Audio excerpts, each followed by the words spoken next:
Serious मुद्दा है, गंभीर मुद्दा है, और सारे लोग रात को 9 बजे सीरियस मूड में बैठे हों और सीरियस चिंतन करने के लिए बैठे हों, और आखिरी में मुझे बुलाया गया, अच्छी बात है, समय मुझे यह बुलाया गया आखिरी में, अच्छा लगा।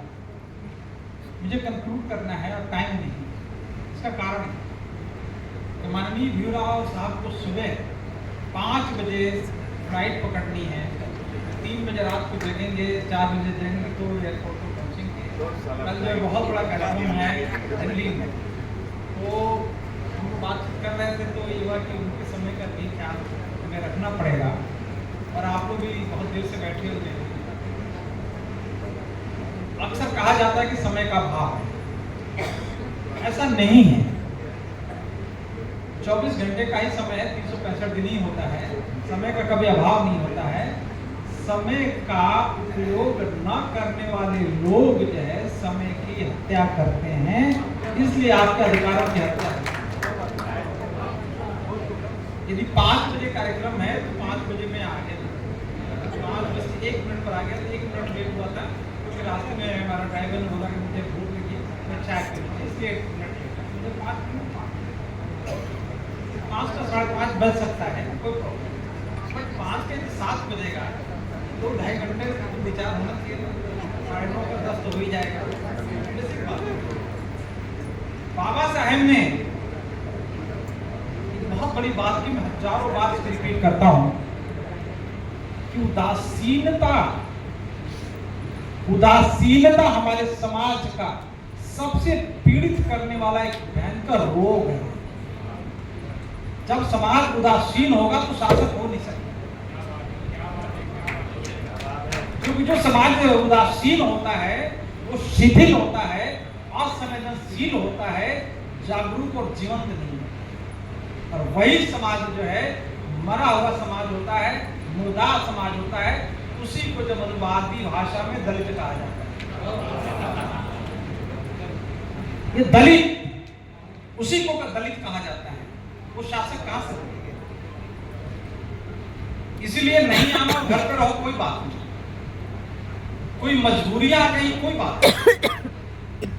लेकिन यदि कहीं भी कोई कार्यक्रम के लिए 10 बजे बुलाया जाता तो 10 बजे आना चाहिए, नहीं आना कोई बात नहीं, वो क्षम्य है, वो क्षमा के लिए, लेकिन आना है और टाइम से नहीं आना है, ये हमारी अजीवंतता का प्रतीक और पहचान है।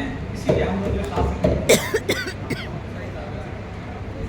अब अंतिम मुख्य बात, समय नहीं होगा लेकिन मजबूरी है कि बहुत अच्छी बात सब लोगों ने की, उसमें 2-3 बात। ये शेड्यूल कास्ट और शेड्यूल ट्राइब्स में सब कैटेगराइजेशन, वर्गीकरण का जो सिद्धांत लाया गया सुप्रीम कोर्ट के जजमेंट में, उसकी कुछ पिक्युलियर बातें मैं बताना चाहता हूँ, जानकारी हो जाए।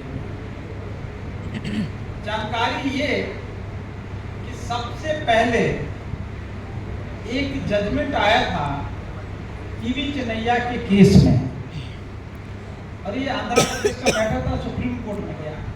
सुप्रीम कोर्ट में ये 2006 में कॉन्स्टिट्यूशनल बेंच बनाई गई, और वो 5 जजेस की बनाई गई। 5 जजेस की जो बेंच बनाई गई, उसने निर्णय दिया था शेड्यूल कास्ट के, शेड्यूल ट्राइब्स के मैटर्स में कैटेगराइजेशन का पावर, सब कैटेगराइजेशन का पावर किसी भी स्टेट गवर्नमेंट को नहीं है। ये आंध्र प्रदेश गवर्नमेंट ने एक एक्ट पास करके और वहां ऐसा किया था। उसके बाद 1 साल के बाद ही पंजाब सरकार ने वहां भी कैटेगराइजेशन करने का एक नोटिफिकेशन निकाला, जो चैलेंज हुआ तो उन्होंने एक्ट में कन्वर्ट कर दिया, और एक्ट बनाई एक छोटा सा, लेकिन नोटिफिकेशन चैलेंज हो गया। उन्होंने क्या किया कि वहां 2 कैटेगरी बनाई, ए और बी।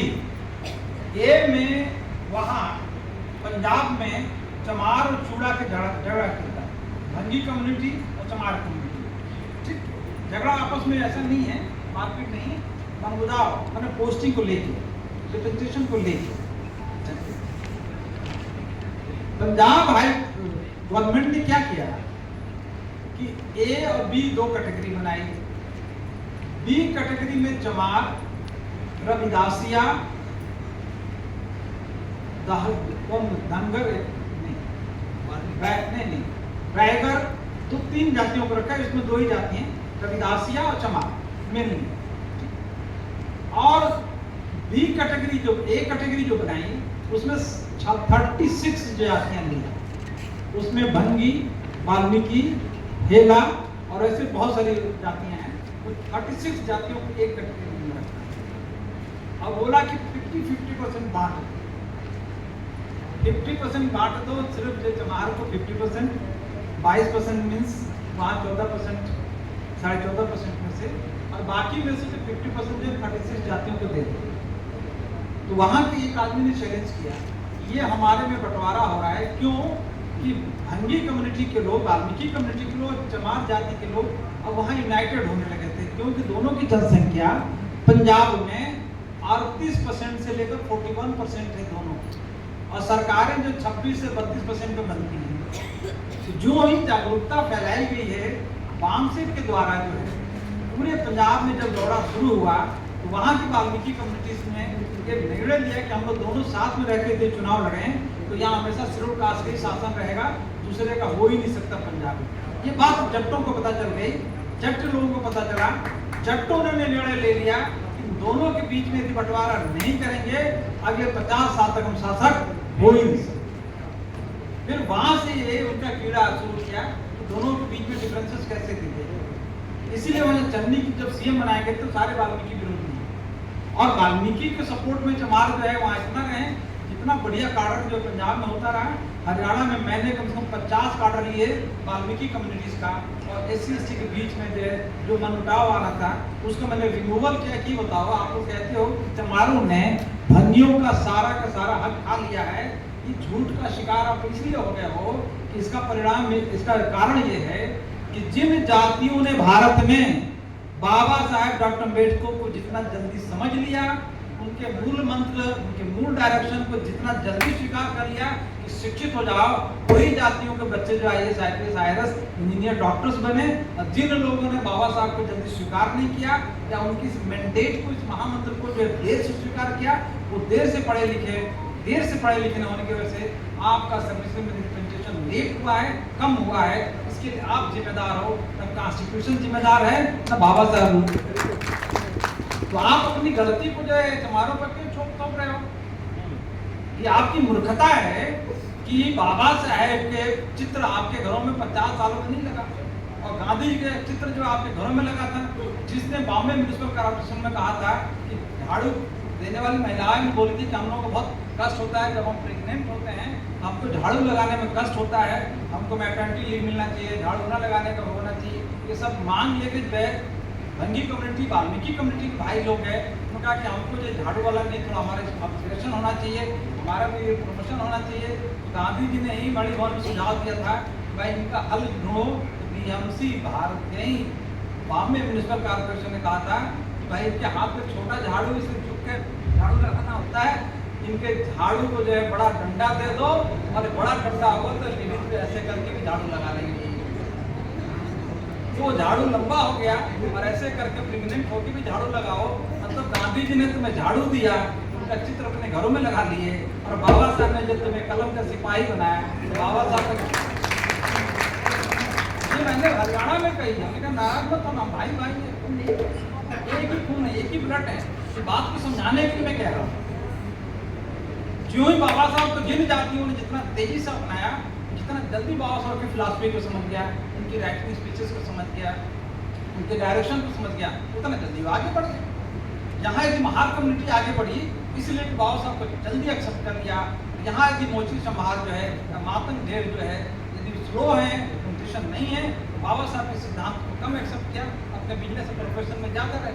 बिजनेस प्रोफेशन में हो सकता है ज़्यादा पैसा कमाया। जैसे आज भी मोची कम्युनिटीज को अपने को इंडस्ट्रीज मानते हैं, चर्म उद्योग के उद्योगकार मानते हैं, उद्योगपति मानते हैं, तो वो आप उस लाइन में चले गए, सर्विसेज में नहीं रहेंगे, सर्विसेज में आपका रिप्रेजेंटेशन कम होगा। इसमें जब महारों का क्या दोष है? ये तो स्वयं का आपका जो सोशल जो है डिफेक्ट है या साइकोलॉजिकल डिफेक्ट ये बात मैंने हरियाणा में कही, पंजाब में कही, तो ये कलेक्टिव कॉन्सियसनेस बनना शुरू हुआ। अब वहाँ ये जजमेंट जो आया, इसी बात को लेकर आया कि दोनों के बीच में बाइफर्केशन होना चाहिए, कैटेगराइजेशन होना चाहिए। हरियाणा में भी बात आई, दिल्ली में ही हो गया। अब इसकी जेनेसिस में बता दूं, फिर 2 ही मिनट में अपनी दूसरी बात कहता हूँ। जेनेसिस ये है कि पिछले 25 सालों से आरएसएस वाले लगातार ये कह रहे हैं कि शेड्यूल कास्ट में कुछ जातियां बहुत आगे बढ़ गई हैं, बैकवर्ड कम्युनिटीज में कुछ जातियां बहुत आगे बढ़ गई। ऐसा क्यों सोचा? इसलिए सोचा कि शेड्यूल कास्ट में जो जातियां आगे बढ़ गई हैं वही उनको चैलेंज कर रही हैं, वही मनोवाद को ध्वस्त कर रही हैं, वही मनोवाद के खिलाफ जो आंदोलन कर रही हैं, वही सर्विसेज में जो है डंके के चोट पर उनका विरोध कर रहे हैं, वही जातियां जो है भारत में शासक बनाने का आंदोलन छेड़ रखी हैं, जैसे नॉर्थ इंडिया में चमार कर रखे हैं और यहाँ जो महार कह रखे हैं, ऐसे जो साउथ में जो लोग कर रखे हैं, वैसे ही जो है ओबीसी में यादव मौर्य कुशवाहा जो चैलेंज करने लगे हैं ओबीसी के लोग। इन्होंने सोचा कि शेड्यूल कास्ट को नॉर्थ इंडिया में, सेंट्रल इंडिया में चमारों से लड़ा दो, एक तरफ चमार हो जाएंगे, बाकी तरफ जो शेड्यूल कास्ट के 2 जातियां हो जाएंगी, जिसमें जो है भंगी रहेंगे, हेला रहेंगे, भेड़िया रहेंगे, चिड़पाल रहेंगे, मच्छीमार रहेंगे, धरिकार रहेंगे, डोम रहेंगे, ये बसफोड़ रहेंगे, माझी रहेंगे, चेंगड़े रहेंगे, नेंगड़े, ये सब जातियां वहाँ की ये एक साथ हो जाएंगी और चमार एक तरफ हो जाएगा। जो चमार जो है इनको चैलेंज करता है, सत्ता बनाए, 4-4 बार वहाँ मुख्यमंत्री रही हैं बहन जी, इस तरह के जो चैलेंजेस आ रहे थे तुमको बाइफरकेट करो, तुमको ऐसे पर करो। और इधर जो है बैकवर्ड कम्युनिटीज में यादव जो पूरे मुस्तैदी के साथ आगे बढ़ गए, तो ओबीसी को यादवों से लड़ा दो। डिवाइड एंड रूल की पॉलिसी जो वर्ण व्यवस्था का सिद्धांत है, अंग्रेजों का सिद्धांत नहीं है, नॉनसेंस बात है, अंग्रेजों का सिद्धांत नहीं है, ये भारत में ब्राह्मणवादियों ने, ब्राह्मणों का सिद्धांत है डिवाइड एंड रूल, जो कि बाबा साहब ने इसको पकड़ा था कि श्रम का विभाजन नहीं है, ये समाज का विभाजन है, ये श्रमिकों का विभाजन है, not A division of labours, it's A division of labourers. ये बाबा साहब का कहना है कि वर्ण व्यवस्था जो है ये श्रम का विभाजन नहीं है, जाति का जाति नहीं है, बल्कि ये जो श्रमिकों का, समाज का विभाजन है, ये डिवीजन है, बाबा साहब ने कहा। अब तीसरी बात जो इम्पोर्टेंट है कि जब ये आरएसएस वाले ने सोचा कि चैलेंजेस आएंगे और यही लोग जो लीड करके शेड्यूल कास्ट को लीड कर रहे हैं, चाहे हम महार लीड कर रहे हो या नॉर्थ इंडिया, सेंट्रल इंडिया में चमार लीड कर रहे हैं, ये दूसरी जातियों के साथ कंधे से कंधे मिला के उनका मार्गदर्शन करके उनके साथ जो है उनको मोटिवेट करके, इंस्पायर करके जब ये एक क्लास में कन्वर्ट कर रहे हैं, जातीय संचेतना को समाप्त कर रहे हैं और क्लास की संचेतना, वर्गीय संचेतना विकसित कर रहे हैं, कलेक्टिव कॉन्शियसनेस विकसित कर रहे हैं। ये जाति जो कम्युनल माइनॉरिटी में थी, जातियां जो कम्युनल माइनॉरिटी में थी, उसको ये कम्युनल नहीं पॉलिटिकल मेजॉरिटी में कन्वर्ट कर रहे हैं। क्योंकि कांसी राम जी ने 1585 का जो नारा दिया था, एक सोशियोलॉजी है, तो न्यूमेरिकल बाइफर्केशन नहीं है, 85% एक तरफ, 15% एक तरफ, ये सोशियोलॉजी है। और ये कम्युनल जो माइनॉरिटी में हम थे उसको पॉलिटिकल मेजॉरिटी में कन्वर्ट करने का सबसे बड़ा पॉलिटिकल सिद्धांत भारत में 20वीं शताब्दी का एक सिद्धांत है, जो 21वीं शताब्दी में लागू होने जा रहा है। जो जातियां माइनॉरिटी में थी, अब सारी जातियां एक में होके एक मेजॉरिटी बना रही हैं और शासन इनके हाथ में आएगा। उन्होंने सोचा कि इसको कैसे तोड़ा जाए, तो डायरेक्ट तो काम नहीं कर सकते थे, इसलिए मैं बता दूं आपको, खड़े होकर सैल्यूट करना पड़ेगा, भले जाति जो भी उनका, जस्टिस बेला एम त्रिवेदी ने बहुत कैटेगरिकली जो है ब्राह्मण जाति की हैं, बाबा साहब के साथ भी जो है कई ब्राह्मण जो है स्मृति को जलाए थे और कई जो ब्राह्मण उनको साथ दे रहे थे बाबा साहब, जात विशेष की बात छोड़ दी, लेकिन बेला एम त्रिवेदी ने बहुत कैटेगरिकल स्टेटमेंट दी, जजमेंट दिया हुआ है। ये SC/ST में सब कैटेगराइजेशन का जो ये पहल है, ये भारत के संविधान के बिल्कुल खिलाफ है, कैटेगरिकल स्टेटमेंट उनका है और मैं इसको डिसोन करता हूं, मैं इसको डिसएग्री करता हूं। एक जज जो है क्लियर कट बोल रही है कि सब कंडक्शन हमारे पावर में नहीं, that is not within our jurisprudence, that is not within our ambit to decide this fact, कि हमारे बस का है ही नहीं, संविधान में ऐसा हमको पावर ही नहीं है। और 226 को जो है डिफाइन कर दिया कि ये पावर ही नहीं हमको, ये कैसे इस पर डिसीजन हो रहा है और कैसे इस पर जो है सुप्रीम कोर्ट का, मैं इससे एग्री नहीं करती। जस्टिस बेलाम त्रिवेदी ने कैटेगोरिकल स्टेटमेंट दिया और जजमेंट का पार्ट, और उधर वो चैलेंज कर रही है और इधर वी आर वेरी साफ due respect to him, we do respect to him, reason is, मैं बताऊंगा आपको, जस्टिस डी.वाई. चंद्रचूड़ का जजमेंट कुल 46 पेज का है, टोटल 135 पेज का उनका जजमेंट है, उसमें से कम 100 के आसपास 96 पेज जो है भूमिका लिखे हैं कि किस हाई कोर्ट ने क्या बोला, गवर्नमेंट ने क्या क्या, उनका क्या है, प्ली क्या हुआ, फिर जो है एक बेंच बना, 3 बच्चे जज ने बोला कि कॉन्स्टिट्यूशन बेंच को दिया जाए, 5 लोगों के जजेस का जो है बेंच बना, उन्होंने कहा कि 5 जज हम दे ही नहीं सकते क्योंकि भी चिन्हैया के केस में 5 जजेस थे, 5 डिसाइड नहीं कर सकते, इसलिए 7 जज को भेज दिया जाए, ये 9 जजेस बेंच को भेज दिया जाए, ये 3 से 5 जजेस को भेजा गया, इसमें टाइम लग गया, ये इसका सिनेरियो। अब 5 जो जजमेंट जजेस का है वो चिन्हैया के केस को कैसे सर पास करके इसे 7 से बना दिया।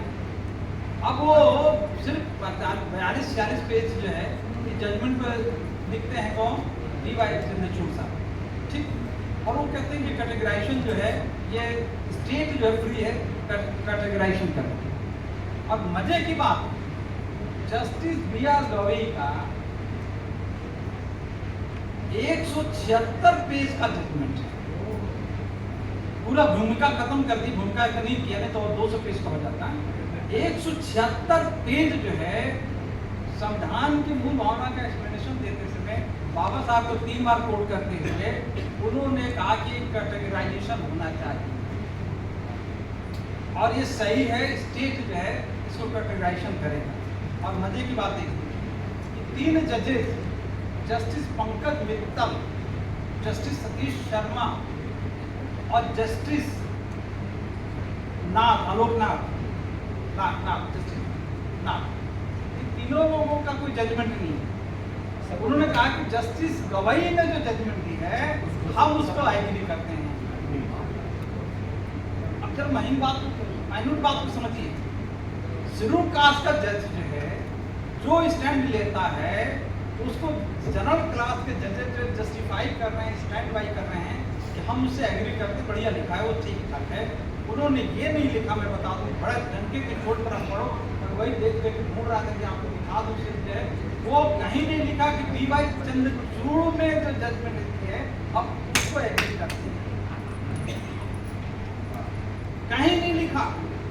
वो कहते चीफ जस्टिस का है, लेकिन बी.आर. गवई ने ये लिख दिया है, हम उससे ज्यादा एग्री करते हैं, वो ज्यादा हमारे कैसे इसको कहते हैं, legal capitalisation, tactful capitalisation of your firm. आपने जो गलती की हम उसको फायदा उठा लेंगे, आपका टिकट बाइक नीचे गिर गया, हम देख रहे हैं कि ट्रेन के नीचे गिरा हुआ, फिर भी टीटी कहता है कि 500 रुपया दो, नहीं करेंगे, टिकट है नहीं तुम्हारे पास, कहता है टिकट नहीं, पुराने जमाने में वो पैसा वसूल लेता था क्योंकि आपकी गलती का फायदा उठा रहा है। इसको कहते हैं कैपिटलाइजेशन ऑफ जो है एडवर्स सर्कमस्टेंसेस। जब कैपिटलाइज कर लिया, उन्होंने जजमेंट दिया, इनको ये बोला चाहिए कि जस्टिस डी.वाई. चंद्रचूड़ ने जो स्टैंड मिली है हम उसको एग्री करते हैं, हमें नहीं गाली पड़ेगी, बात में गाली पड़ेगी। Justice B R. गवई ने जो जजमेंट दी है, ठीक है, हम उसको मानते को सही है और उसको एग्री करते हैं। अब आपकी जानकारी के लिए बता दें, मोबाइल दीजिए, जानना जरूरी है, टाइम कितना भी जाए, हम लोग रात रात में देखते हैं, ऐसी जो है ऐश नहीं करते हैं। एक इम्पॉर्टेंट बात बता दूं, इसी बात को लेकर मैं अपना संविधान, भारत का जो संविधान है इसकी जेनेसिस क्या है, इसका ओरिजिन्स क्या है, इसकी प्रिंसिपल्स क्या है, ये मैंने एक किताब लिखी जानबूझ। मुझे पता था कि इस तरह के सिचुएशन आने वाले हैं। और आपकी जानकारी के लिए बता दूं कि मैंने इंडियन कॉन्स्टिट्यूशन के जेनेसिस पर रिजर्वेशन की जो पूरे के पूरे, इसमें हमने 70 पेज लिखी रिजर्वेशन कहाँ से आया। ये रिजर्वेशन शब्द नहीं आया, ये रिप्रेजेंटेशन है, तो मैंने यहाँ से लिखा 70 पेज, और ये लिखा कि 1831 से रिजर्वेशन शुरू हुआ, 1831 2026 में वहाँ से शुरू हुआ, और इसके बाद जो है साहू जी महाराज का रिजर्वेशन आता है, उसके बाद जो Baba Saheb round table conference में आते, सारी चीज़ें देख के, और मैंने बोला कि इसमें रिजर्वेशन जिसको कहते हैं उसके 52 सिद्धांत हैं जो भारत की किसी किताब में नहीं मिलेगा, ये मेरी किताब में मिलेगा, मैं चैलेंज करता हूँ कोई तो मुझे दिखा देगा। रिजर्वेशन के 52 प्रिंसिपल्स जो है पिछले 100 सालों में अंग्रेजों ने कब क्या कहा, लेजिस्लेटिव असेंबलीज में कब क्या कहा गया, उसके बाद जो है ट्रावनकोर के महाराजा के जब डिबेट हुआ कि क्यों रिजर्वेशन दिया जाना चाहिए बैकवर्ड कम्युनिटीज को, उसके बाद साहू जी महाराज ने किस किस कारणों से रिजर्वेशन दिया, ये जो फिलॉसफी आती है राउंड टेबल कॉन्फ्रेंस में बाबा साहब जो आर्गुमेंट्स करते हैं, उनका आर्गुमेंट्स में क्या क्या आता है उसको मैंने समराइज करके 52 सिद्धांत मिला है। 52 सिद्धांत से रिजर्वेशन मिला हुआ है, और रिजर्वेशन नहीं है, ये रिप्रेजेंटेशन है, और रिप्रेजेंटेशन की शर्त यह है कि बाबा साहब ने भारत के संविधान में इस प्रोविजन को डालने से पहले अंग्रेजों के सामने राउंड टेबल कॉन्फ्रेंस में अंतिम जो लड़ाई लड़ी थी, वहां सैमुअल होरे से लड़ाई करी थी। हमने 27 पेज का जो रिप्रेजेंटेशन दिया है, आपने हमारे रिपोर्ट में नहीं डाला है, इसलिए मैं इसका बहिष्कार करता हूं। We will not participate in process of making constitution of India unless our presence is ensured. ये बाबा साहब के स्टेटमेंट है।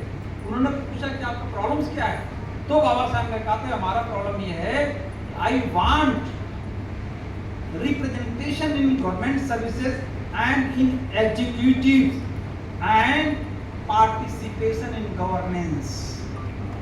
ये मजाक नहीं है, बहुत बड़ी फिलॉसफी, भारत की आज़ादी की शर्त है, लोगों को नहीं पता है। भारत के संविधान में रिजर्वेशन से जो प्रोविजन है वो इसका बेस है। बाबा साहब कहते हैं कि मैं I want representation not only in services but also in executives. जरा ध्यान रखिए। और तीसरी बात है कि we want participation of our people in governance. तीन चीजें कही है। हम सिर्फ एक जस्टिस गवई साहब से मैं बताऊंगा आपको 1 मिनट में। तो हमने कहा कि आप लोगों ने इस जजमेंट में लिखा है रिप्रेजेंटेशन, लिस्ट रिप्रेजेंटेशन इसलिए इनको दूसरे कैटेगरी को देना चाहिए। आपने लिस्ट, आपने ये क्यों नहीं इंश्योर किया कि एग्जीक्यूटिव जो बॉडीज हैं उसमें इस कैटेगरी के लोगों का रिप्रेजेंटेशन कितना है? ये आपने क्यों छोड़ दिया है, मुझे बताओ। और दूसरी बात, how can you ensure the participation of SC in governance system? मंत्रालय देने से कोई गवर्नेंस नहीं होता है। आप देखते ही बहुत सारे हमारे मंत्री जो बैठे हुए हैं वहाँ हेड क्लर्क से ज़्यादा की औकात भी नहीं है, एक सैंक्शन नहीं करा सकते। 5 करोड़ रुपया तो देने का औकात नहीं, 5 लाख रुपये भी देने का औकात नहीं है, किसी का लेटर फॉरवर्ड करने की औकात नहीं है। सारे PA DA जो सब RSS के लोग बैठे हैं उनकी किसी की कोई औकात नहीं, उनसे खुद मिलिए, बातचीत करिए, खुद एक्सेप्ट करते हैं कि हमसे ये नहीं हो पाएगा, तो तुमसे हो ही नहीं पाएगा। तो मिनिस्ट्री किस बात का, इसलिए कि तुमको सरकार में डाल के तुम्हारे हाथ से शासन छीन लिया गया। तुम सरकार में हो, शासन में थोड़े हो। शासन किसी और के हाथ में है, सरकार तुम हो। इसका मतलब है कि जैसे पहले गुलाम थे वैसे आज भी हो। ये बात अलग है, थोड़ा बढ़िया ड्रेस में बढ़िया रहो, थोड़ा गाड़ी हो ठीक है, बंगला पूरा ठीक है, उससे तुम्हारा समाज को भला होने वाला नहीं है, न संविधान की भावना से भला होने वाली है। नहीं, जो गलतियाँ हो रही उसको तुम चेक कर पाओगे, जो बदमाशियाँ हो रही वो भी नहीं चेक कर पाओगे। ऐसे गवर्नेंस का, ऐसे मिनिस्ट्री का क्या नहीं है। इसलिए ये बात जो मैंने रखी, और ये मैंने क्या किया आप ही की जानकारी के लिए बताओ कि ये बात लेके मैं गया चीफ जस्टिस BR गवई साहब के पास। मैं गया और मैंने उनसे कहा कि सब मुझे 5 मिनट का टाइम चाहिए, 10 मिनट का टाइम चाहिए। मेरी किताब है संविधान पे, वो एक नई किताब लिखी है, how doctor Ambedkar is founding father of Indian nation, how is the real father of this India. और जब भारत जो है गुलाम था तो बाबा साहब ने भारत का निर्माण कैसे किया है, इसकी जानकारी पब्लिक डोमेन में नहीं, मैंने किताब लिखी है, उसकी आप भूमिका लिख देंगे तो बड़ी मेहरबानी होगी। तो टाइम मिला मुझे, है ना, जब टाइम मिला नवंबर में गया, ठीक है, ये जजमेंट अगस्त में हो गया था, ठीक है। मैं जाते ही जो है ये मैं फोटो दिखा दूँ, लेकिन लगे कि ठीक ठाक बोल रहा, सच ही बोल रहा है। अब ये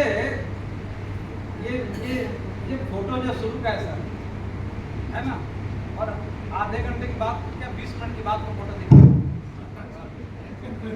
मैंने कहा कि सर ये मेरी किताब है, रिजर्वेशन पर बड़े लोग बड़े बड़े गलतियाँ कर रहे हैं और ऐसी गलती कर रहे हैं, रिजर्वेशन को जो है समझ नहीं पा रहे हैं। और उसके बाद कैटेगराइजेशन का जो कंसेप्ट अभी आया है आप लोगों के बेंच में, तो मैं उसमें सोचने में पड़ गया कि मैंने किताब पहले लिखी थी, इसको पढ़ा नहीं लोगों ने, अब तो पढ़ लेना चाहिए। मैंने 52 जब फिलॉसफी दी है कि रिजर्वेशन के ये जेनेसिस है, और ये जेनेसिस जो 150 सालों का है, अभी का नहीं है। 150 सालों में किस जगह पर कौन सा आर्गूमेंट्स हुआ था, उसका मैंने एक मिनी रिसर्च पेपर तैयार किया है, वो मेरी किताब में है। आपकी जानकारी के लिए बता दूं, मेरे साथ एक आदमी था, अकेले में नहीं था। वो किताब पढ़ने लगे, इसमें 20 मिनट लगा है इसको पढ़ने में, और पढ़ने के बाद कहने लगे कि इसकी भूमिका मुझसे लिखवानी थी, पहले देती होती। हमने कहा कि हमारी किताब 2023 में आ गई थी, जजमेंट आपका 2024 में। मुझे अफसोस है कि किताब मैंने आपको पहले दी। अब दूसरी बात कि जब मैंने ये बोला तो तीसरी बात बोल दी कि सर आप लोगों ने जो जजमेंट दी है उसको रीलुक करने की जरूरत है, क्योंकि आपने बहुत कैटेगरिकली जो ये डिनाई कर दिया है कि इंपेरिकल डाटा गवर्नमेंट की जिम्मेदारी है। ठीक है, जब इंपेरिकल डाटा जब तक गवर्नमेंट न लाए तब तक जो सब फेडरेशन नहीं हो सकता। तो दूसरे जजेस ने इसको डिफाइन क्यों कर दिया है? आपने पढ़ा दूसरे के जजमेंट कमेंट्स में, उन्होंने डिफाइन किया हुआ है। जस्टिस पंकज मित्तल का जो है आप देख लीजिए ऑब्जर्वेशन, उन्होंने समरी किया, उसको आपको डिफाइन कर दिया है। आपके जजमेंट को उन्होंने डिफाइन किया हुआ है, डिफाइड इट, उसको रिजेक्ट किया हुआ है। नहीं पढ़ ली। फिर उसके बाद जो है आप फिर जानकारी के लिए मेरा पर्पज अपने को क्लैरिफाइड करना है और अपने को नहीं देना है। पहला वाला आपने देख लिया, अब दूसरा वाला देख लीजिए। हम भी हाथ जोड़े हुए हैं, वो भी हाथ जोड़े हुए हैं।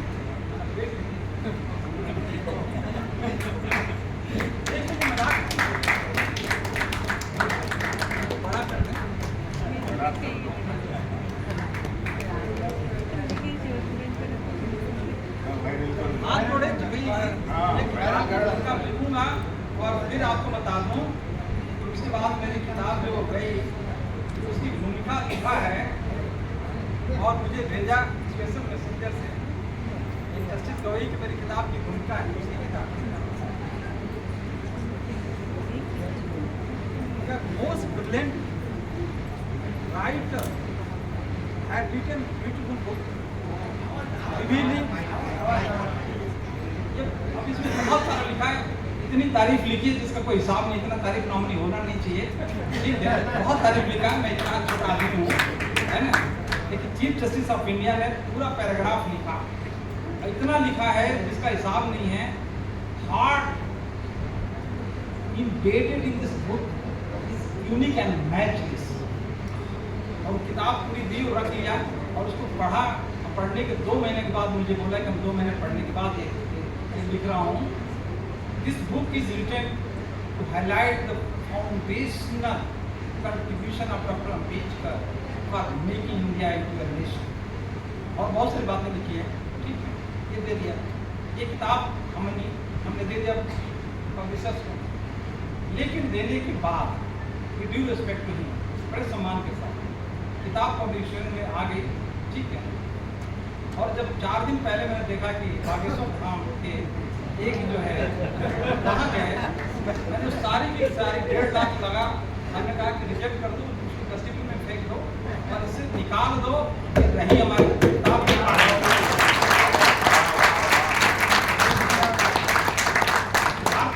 वाले हैं समीर प्रकाशन और सिद्धार्थ को हमने कहा कि किताब जितना भी छप दिया वही डस्टबिन में डाल देना, और नहीं तो पेज रिमूव करके फिर भी कॉपी कर देना, नया प्रिंट करो।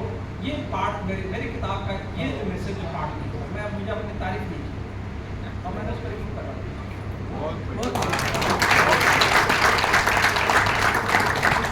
और फिर उसके बाद जस्टिस जो है केजरीवाल कृष्ण कुमार ने रिक्वेस्ट किया कि सर आप मेरी किताब को भूमिका लिख सकते हैं, लेकिन अपनी भूमिका का ही जो किताब रिलीज कर। इसकी जरूरत नहीं है। ये करना होता तो पर्सनल लेवल पर तो कहीं चेयरमैन या कहीं कुछ होता है, प्रेजेंट गवर्नमेंट के दूसरे गवर्नमेंट के में होता। हम लोग गए ही नहीं, उठते हैं ऐसे सिस्टम, ऐसे गवर्नेंस भी नहीं कि किसी मिनिस्टर को जाकर फोटो खिंचवाए या उनको जाकर नहीं। अब ये बात क्यों मैंने ये कह दी है कि जब ये किताब पढ़ी टीम टाइट करना शुरू हो गया, ये होता क्या। अब इम्पोर्टेंट बात, ये जो सब कैटेगराइजेशन हुआ है इसका हम लोग विरोध कर रहे हैं। एक कहावत होती है, जब वो हमारी बुरी परिस्थितियों का फायदा उठा के कैपिटलाइज कर लिए हैं तो उसी का फायदा हम लोग क्यों न उठाएं, इंटेलेक्चुअल बेनिफिट क्यों न उठाएं। तो उसका इंटेलेक्चुअल बेनिफिट ये है, मैं बता दूँ, ठीक है, जल्दी जल्दी कर रहा हूँ कि समय का अभाव है, कि जस्टिस गवई ने कहा है, जस्टिस गवई ने कहा कि state will have to justify that the proof for which more beneficial treatment is provided is inadequately presented. It means it has to be decided by the state government that by these reasons these communities are not having proper representation. If these communities are not having proper representation, तो आप उस community को देंगे या class of the people को देंगे। Justice Gavai कह रहे हैं कुछ जातियों के लोग IAS IPS हो गए हैं तो बहुत आगे पहुंच गए हैं, तो उस जाति के सारे लोग IAS IPS तो नहीं बने हैं, तो जो बना हुआ उसको निकालोगे, कोई बात नहीं। जैसे मैं बनता हूँ, मुझे डिबार कर दो, ठीक है, जो एक बार IAS बन गए उनके बच्चों को हम नहीं देंगे, वो तो ठीक है। इसमें जातियों का सब कैटेगराइजेशन कहाँ से आ गया, किस बात का आ गया। ये जजमेंट में जो गलतियां हुई हैं वो मैं अभी जो नोट करके बता देता हूँ, 20 गलतियां जजमेंट में ही हैं और उन्हीं को करो। आपने कहा है कि state government must ensure that particular community is not having proper representation in this, ठीक है। और दूसरा, वो कम्युनिटी डिसएडवांटेजियस है, उसको डिसएडवांटेजेस मिले हैं, तो उसको डिसएडवांटेज किसका मिला है, कहीं भी नहीं लिखा है गवर्नमेंट सर्विस में। इनके जजमेंट पे जाओ, उनका छोड़ दीजिए, ये नहीं बोला कि डिसएडवांटेज गवर्नमेंट रिप्रेजेंटेशन है। हम मानते हैं कि रिप्रेजेंटेशन वाले मामले पर जो भी जाति को आप लेना हो दे दो, लेकिन डिसएडवांटेज जो है एक जाति के पूरे समाज को आप कैसे मानोगे। जैसे महार कम्युनिटी हम महाराष्ट्र में ले लें, मान लो कि 2 करोड़ महार है, उसमें से 10,000 लोग सर्विस पा गए हैं, तो 1,99,90,000 कैसे डिवाइड कर दोगे, कैसे डिवाइड कर दोगे। 1,99,90,000 जो महार कम्युनिटी की या चमार कम्युनिटी के होंगे, ठीक है, उसको डिवाइड कैसे करोगे। जब तुम डिवाइड कर ही नहीं सकता तो सब कैटेगराइजेशन किस बात का है, सब कैटेगराइजेशन किस बात कैसे कर सकते हैं। दूसरी बात, जस्टिस चंद्रचूड़ कहते हैं कि क्लास ऑफ पर्सन जो एडवांटेज लेके चले गए हैं उनको इसे डिवाइड कर देना चाहिए, उनको बेनिफिट नहीं मिलना चाहिए। तो हम इसको एग्री करते हैं, ठीक। क्लास ऑफ पर्सन जैसे मिलता है, option of person like me, person like Mesra, ठीक है, जो उज्जवल साहब जितने नहीं कोई, अच्छा वो हो गया IAS IPS, ठीक, उनको डिवाइड कर दो, उनके बच्चों को नहीं मिलेगा मान, लेकिन उनकी कम्युनिटी को कैसे डिवाइड कर दोगे। जो कम्युनिटी आज भी गरीब है, आज भी जो गाँव में रह रही है, आज भी उसको एजुकेशन का पूरा फैसिलिटी मिल है, पूरे के कम्युनिटीज को आप कैसे डिवाइड कर दोगे। तो तुम्हारे जजमेंट में ही कॉन्ट्रडिक्शन है, तुम्हारे जजमेंट में ही कॉन्ट्रडिक्शन है। तो ये कॉन्ट्रडिक्शंस को हम कैपिटलाइज करें, वो नहीं। क्या आप ये बताओ कि जो क्लास ऑफ पर्सन खुद लिखा हुआ है मेरे पास टाइम नहीं, इसलिए जल्दी जल्दी आगे बढ़ रहा हूँ, तो मैं आपको दिखा देता कि उन्होंने खुद ही लिखा हुआ है क्लास ऑफ जो है पर्सन जो है जो क्लास ऑफ पर्सन है उसको जो आप जो कैसे डिसाइड करोगे। अच्छा मान लो कि तुम्हारे पास कैटेगरी है, क्लास ऑफ पर्सन के ले लो, अब उस जाति को कैसे जो है क्लास में कन्वर्ट करो, एक जाति को। तो इसका मतलब ये है कि तुम्हारा जजमेंट तो फुल ऑफ कॉन्ट्रडिक्शन है। Judgement is full of contradiction, विरोधों से भरा हुआ जजमेंट से। अब अगली बात कि जब इंपॉर्टेंट बात बताता हूँ, ये सीखने वाली, समझने वाली, हम के लिए, हमारे लिए भी, आप सभी के लिए।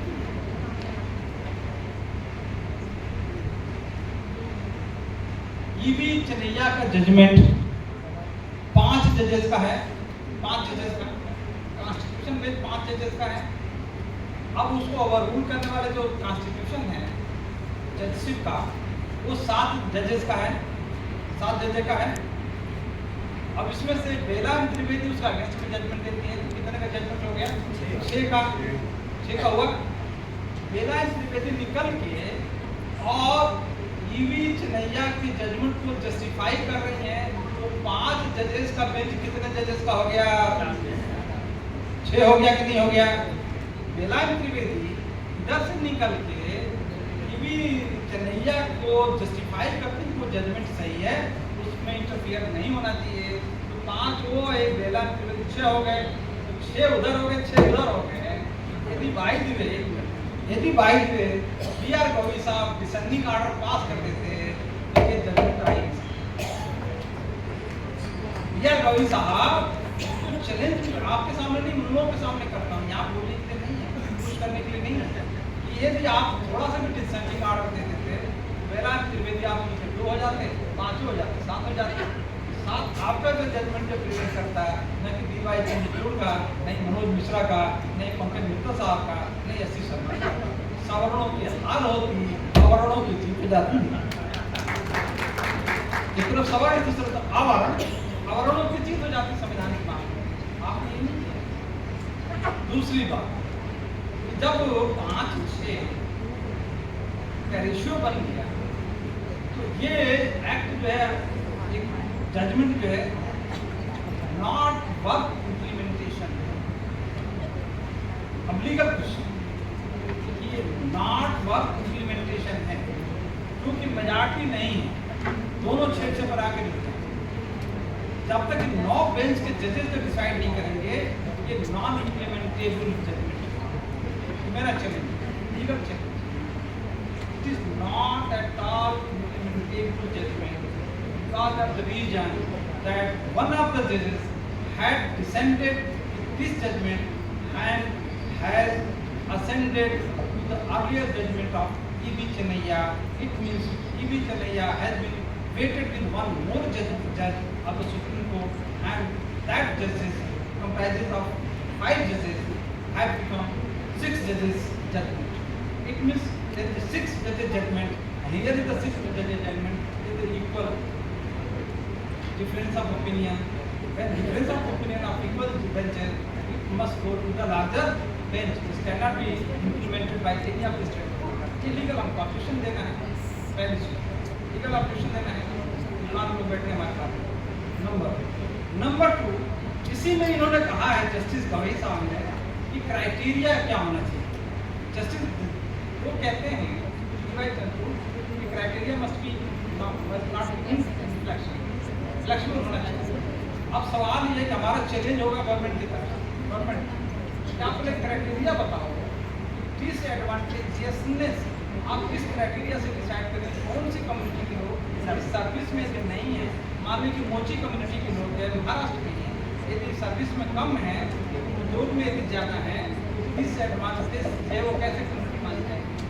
जो संभार है भाई, जो इंडस्ट्री में है, सभ्यता योजना में दूसरे के काम में लगा हुआ है, वो सर्विस में नहीं आया, सर्विस में जाना भी नहीं, बच्चों को हायर एजुकेशन नहीं देना चाहते हैं, तो वो डिसएडवांटेजियस कैटेगरी में कैसे आए, वो कैसे आ जाएगा, एक्सप्लेन करो। और चौथी बात, क्राइटेरिया जब सुप्रीम कोर्ट ने नहीं बनाया है, तो स्टेट गवर्नमेंट के पास कहाँ से पावर आ गया क्राइटेरिया बनाओगे? इसके लिए इन्वेस्टिगेटिंग कमीशन होना चाहिए। इन्वेस्टिगेटिंग कमेटी जो बनाओ शेड्यूल कास्ट के लोगों का, इन्वेस्टिगेटिंग कमेटी जब तक नहीं होगी, कमीशन नहीं होगा, स्टेट गवर्नमेंट के पास कोई पावर नहीं है, जनरल एडमिनिस्ट्रेशन के पास कोई पावर है ना, यहाँ के लेजिस्लेटिव असेंबली को पावर है डायरेक्ट रिएक्ट कर दे। तो आपके पास जब पावर ही नहीं है, कॉन्स्टिट्यूशनली पावर नहीं है, तो आप इसको इम्प्लीमेंट कैसे करोगे? इस तरह के बहुत सारे लीगल पॉइंट्स हैं जो मैं वैलिड एज ए पार्टी में बोल रहा हूँ, एज ए स्पीकर नहीं बोल रहा हूँ, स्टडी करके बोल रहा हूँ। मैं लगातार इसको एक बार नहीं बार मैं पढ़ रहा हूँ। यहाँ तमाम हमारे साथी हम साथ मिलाना चाहते थे कि मनाली जाके बात करना चाहते थे, सोच लिए होंगे कि हम बोल रहे हैं, आदमी सुन भी नहीं रहा, पढ़ने में लगा हुआ है। वो लेडी सुबह से बोली कि नहीं साहब मैं आऊँगी, वहाँ बैठी हुई है, वो बार करे, मैं उससे बात भी नहीं कर रहा, मैं देख भी नहीं रहा, मैं अपने काम में लगा हुआ। श्री रामचेती साहब हमारे दोस्त, पुराने दोस्त, वो आप मुझसे बात कर रहे हैं, भाई जरा देखें आप कल अपनी किताब है, हमारे पुलिस से साथी आए, वो देखने मैं अपने में लगा हूँ कि मेरा लक्ष्य है कि बात को समझ के समझाया जाए, ताकि जो है हम जो है अपने ऑडियंस को वैल्यू एडिशन कर सकें। नहीं तो मेरे यहाँ आने का कोई मतलब नहीं रह जाएगा कि वैल्यू एडिशन नहीं कर पाया, नई बात नहीं बता पाई, रिसर्च की बात नहीं बता पाई, चैलेंजेबल बात नहीं कर पाई, गवर्नमेंट को चैलेंज करने वाले, जजेस को चैलेंज करने वाले, उनकी इंटेलिजेंसिया को चैलेंज करने वाले, उनके इंटेलेक्ट को चैलेंज करने वाले यदि हमारे पास आर्गूमेंट्स नहीं है, अब किस बात को भी मुकुट है, किस बात का बाबा था वो तो आसमान करते हैं, अपने जमीन को भी नहीं है, किस बात का बाबा किस बात को बच्चा मर रहा है तो वो राउंड टेबल कॉन्फ्रेंस में जा रहे हैं, यहाँ 5 बजे को बुलाया 7 बजे हम आते हैं, बाहरी शासक बाहरी और बाबा साहब के तो जहाज न छूट जाए तो जहाज में 2 घंटा पहले पहुंचे, आपको पता है। और लोग जो रास्ते में जो स्वागत करने के लिए यही जब क्राफ्ट मार्केट के बगल में जहाँ से जाना होता था, वहाँ जो 2-2 घंटे से सुबह से मॉर्निंग से लेडीज बच्चे जो है भीड़ लगा के बैठे, बाबा साहब भी 2 घंटा पहले जाते हैं कि भाई वो छूट न जाए, क्योंकि उनके राम को समय से 2 घंटा पहले जाने वाला महापुरुष भीमराव बाबा साहब अम्बेडकर हम लोग कहते हैं। उसके बच्चे यहाँ बैठे हुए हैं, 5 बजे उठाया जाए, 7 बजे लोग आएंगे,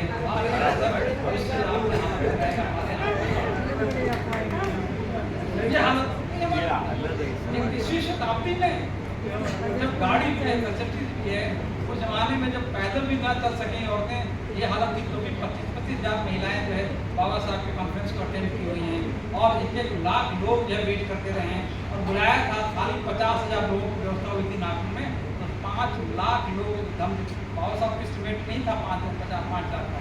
और चंदनपुर में जो है नेक्स्ट डे पे जो वहाँ था, वहाँ जो है पता चला कि वहाँ भी 2 लाख लोग बैठे हुए हैं। 7 लाख लोग एक बार में आह्वान करने पर आ जाते हैं। ये उस समय के लोगों की जागरूकता थी और आज की जागरूकता ये है कि सिर्फ जो है 5 दिसंबर को 6 दिसंबर को इकट्ठा हो जाते हैं, 5 से भीड़ रखते 6 दिसंबर को होते हैं, उसके बाद 7 दिसंबर को पता नहीं चलता है, 14 अप्रैल को इकट्ठा होते हैं, उसके बाद 15 अप्रैल को शायद हो जाते हैं, उसके बाद और हो जाते हैं। हालत हमारी होती है, हम शासक बनने के लिए आम आदमी की तरह जीने लगेंगे तो हो नहीं सकते हैं।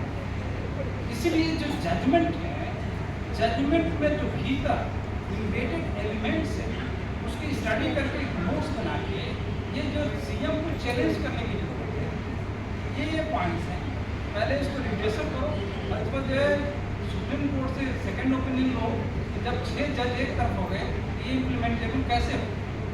पहले दूसरी बात चलो मान लेते हैं, आप जो है क्राइटेरिया हम लोगों को बताओ, किस क्राइटेरिया में वाल्मीकि समाज के लोगों को, किस क्राइटेरिया में मातंग समाज के लोगों को, किस क्राइटेरिया में महार समाज के लोगों को, किस क्राइटेरिया के तहत जो है चमहार, किस क्राइटेरिया के तहत मोची समाज को, किस क्राइटेरिया के तहत जो है ठेठ समाज के लोगों को आप जिस एडवांटेजियस कैटेगरी में रखेंगे वो कैटेगरी वो क्राइटेरिया बता दो और वो पैरामीटर्स बताओ, ताकि हम लोग स्टडी करके बताएं कि वो सही भी है कि नहीं है। पहली शर्त।